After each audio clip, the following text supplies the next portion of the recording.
भावना के पति की मृत्यु कुछ साल पहले हो चुकी थी। भावना के 3 बेटे थे, अमन, सुनील और तरुण। भावना के तीनों बेटे अब बड़े हो चुके थे और तीनों ही सब्जी की दुकान लगाते थे। भावना का घर बड़ी ही गरीबी में चलता था। आज भी उसके तीनों बेटे घर वापस आए, तभी अमन बोला, माँ, बहुत जोर की भूख लगी है। आज तुमने खाने में क्या बनाया है? बेटा, घर में खाने को कुछ खास नहीं था। मैंने आज भी उबली हुई पालक बनाई है और कुछ रोटियां। ओहो माँ, मतलब आज भी कुछ अच्छा खाने को नहीं मिलेगा। ये उंगली सब्जियां खाकर तो मैं थक गया हूँ। अमन, तुझे पता है ना कि हम कितने गरीब हैं। अरे कहाँ से कुछ अच्छा बना देंगी माँ? घर में अच्छा तो कुछ है ही नहीं। तुम सही कह रहे हो भाई। ना जाने हमारी किस्मत में भगवान वो दिन कब लाएंगे जब हमें भी अच्छा अच्छा खाने को मिलेगा। हर कोई बात नहीं, चलो जो है उसी को खा लेते हैं और सो जाते हैं। फिर सभी ने साथ मिलकर खाना खाया। अगले दिन तीनों भाई अपनी अपनी दुकान लगाने के लिए बाजार में पहुंच गए। तीनों भाई अपनी दुकान पर थे, तभी सामने से 3 खूबसूरत लड़कियां उनकी दुकान की तरफ आई और उनके पास आकर एक लड़की बोली, अब मेरा नाम दिलासा है। ये मेरी छोटी बहनें हैं, नैना और काजल। हम तीनों बहनें आपकी मदद करना चाहते हैं।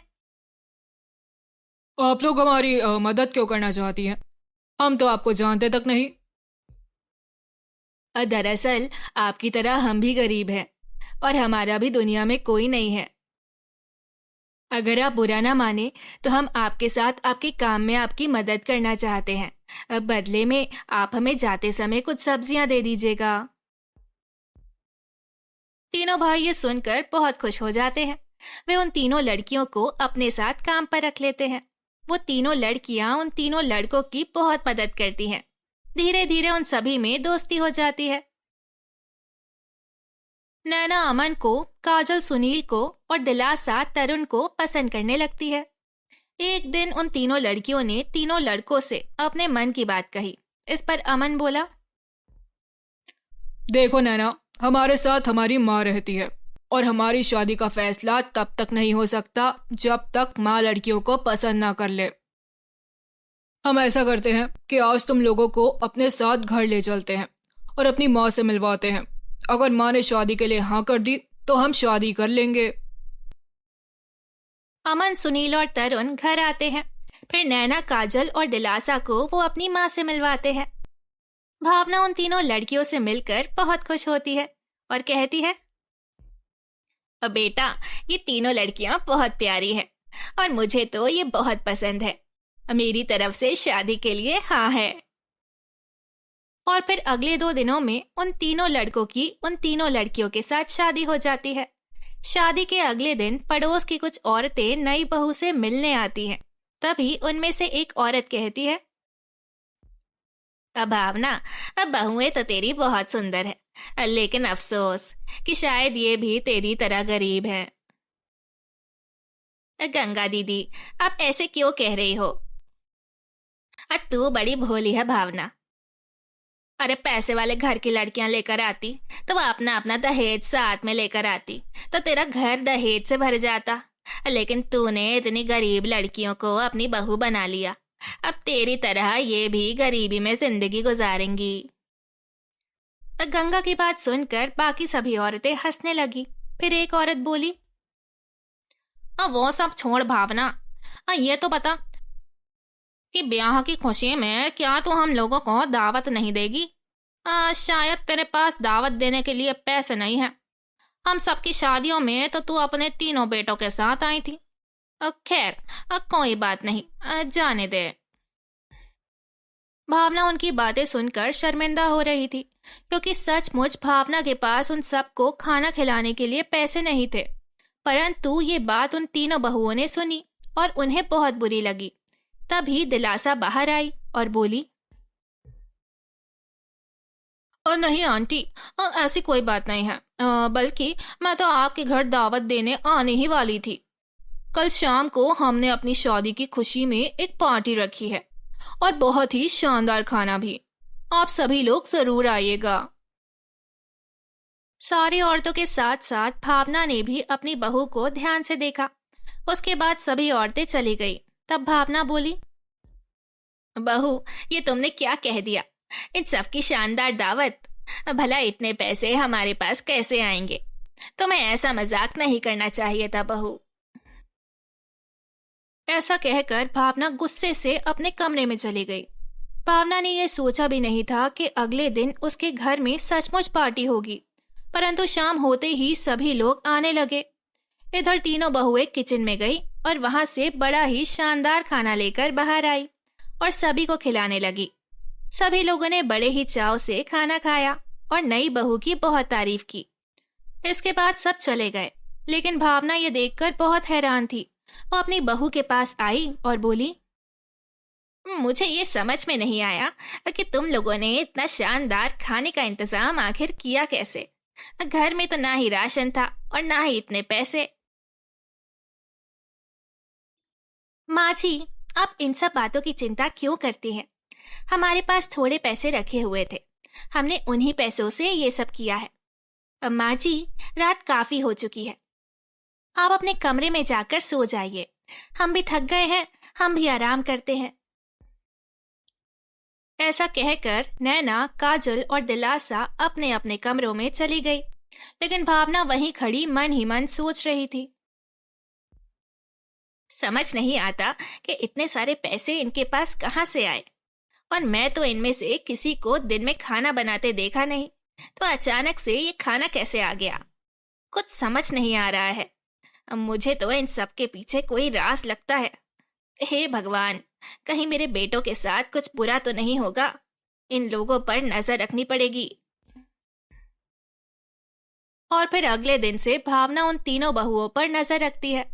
अभी करीब 1 हफ्ता ही गुजरा था, तभी अमन घर पर आता है और अपनी माँ को बताता है, माँ, आज हमारी सारी सब्जियां खराब हो गई और हमारे पैसे भी डूब गए।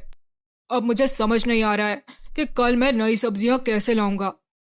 क्या तुम्हारे पास कुछ पैसे हैं तो मुझे दे दो माँ। नहीं बेटा, अब मेरे पास तो कोई भी पैसे नहीं रखे हुए हैं। तीनों बहनें अंदर खड़ी ये बात सुन रही थी। तभी नैना बाहर आई और बोली, आप क्यों चिंता करते हैं? ये लीजिए, ये कुछ पैसे रखे हुए थे मेरे पास, आप इसे ले लीजिए और अपना काम कर लीजिए। नैना को पैसे देता देख भावना एक बार फिर चौंकी और बोली, लेकिन नैना, तुम्हारे पास इतने पैसे कहाँ से आए? माँ जी, आप क्यों परेशान होती हैं? मेरे पास ही कुछ पैसे रखे हुए थे। अच्छा, अब मैं चलती हूँ। नैना ऐसा कहकर चली गई, लेकिन भावना को अब भी नैना पर शक था। इस तरह कुछ दिन और बीत जाते हैं और एक दिन अचानक से भावना को खबर मिलती है कि सुनील का एक्सीडेंट हो गया है। भावना और उसकी तीनों बहुएं दौड़कर अस्पताल पहुंचती हैं। तभी काजल आगे बढ़ती है और बिस्तर पर लेटे हुए सुनील के सर पर हाथ फेरती है।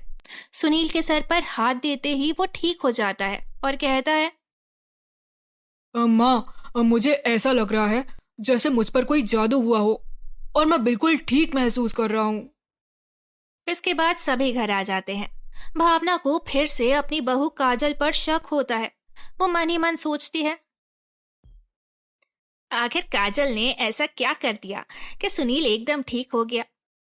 अभी भावना ऐसा सोच ही रही थी कि तभी दिलासा खाना ले आई। भावना दिलासा को देखकर चौंक गई और बोली, दिलासा, तुमने इतनी जल्दी खाना भी बना लिया? हाँ माँ जी। लेकिन दिलासा, घर में तो चावल थे ही नहीं, फिर तुमने ये चावल कैसे बना लिए? भावना की बात सुनकर दिलासा थोड़ी ऐसे होकर बोली, माँ जी, वो किचन में ही तो रखे थे चावल, मैंने बना लिए, आप खाना खा लीजिए। सभी ने मिलकर खाना खाया और अपने कमरे में चले गए। इसी तरह कुछ और दिन बीत गए, लेकिन भावना को कुछ भी पता नहीं चला। एक दिन भावना ने अपने तीनों बेटों को बुलाया और उनको सारी बात बताई और फिर उन तीनों को अपनी पत्नियों से बात करने के लिए कहा। यूं तीनों बेटों ने अपनी अपनी पत्नी को आवाज दी। फिर तीनों बहुएं बाहर आई। तब अमन बोला, कौन हो तुम तीनों?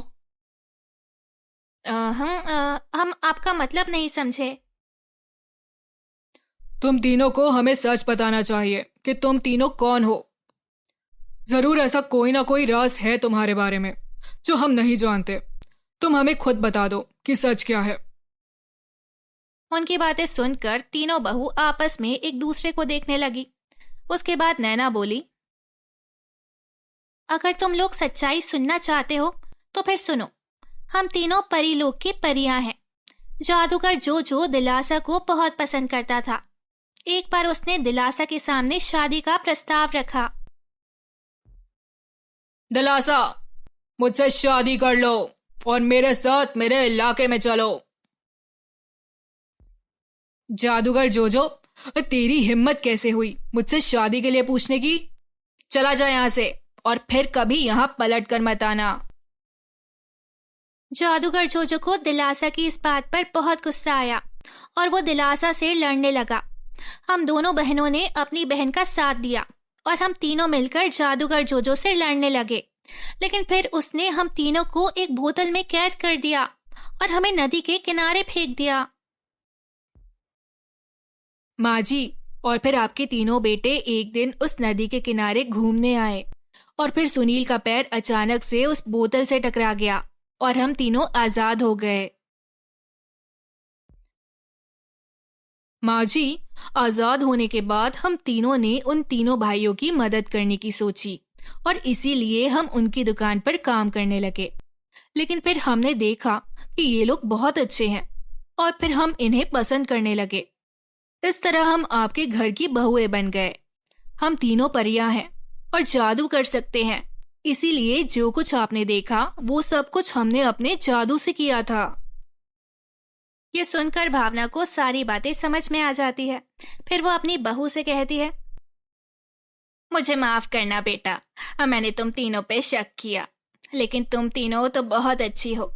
ये मेरा भाग्य है कि तुम्हारे जैसी परियां मेरे घर की बहू बनी।